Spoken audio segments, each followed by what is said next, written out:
The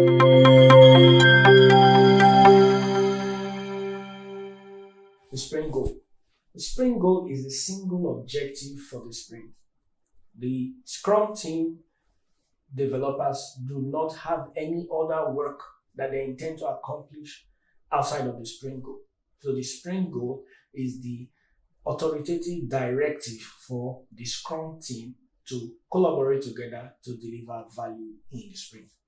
Although the sprint goal is a commitment by the developers, it provides flexibility in terms of the exact work needed to achieve it.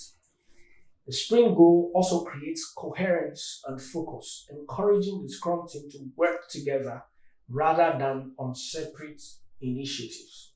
So remember I said that a typical Scrum event or Scrum work has a product owner, a product backlog, a Scrum master, but multiple developers. Multiple developers mean that there might be more than one sprint backlog and more than one sprint goals. So they are separate sprint backlogs, meaning that they are separate sprint goals, which at the end of the sprint, the increments can be integrated.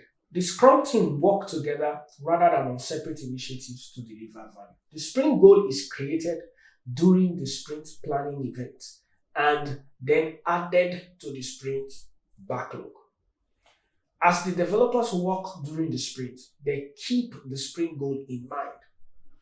If the work turns out to be different than they expected, they collaborate with the product owner to negotiate the scope of the sprint backlog within the sprint without affecting the sprint goal.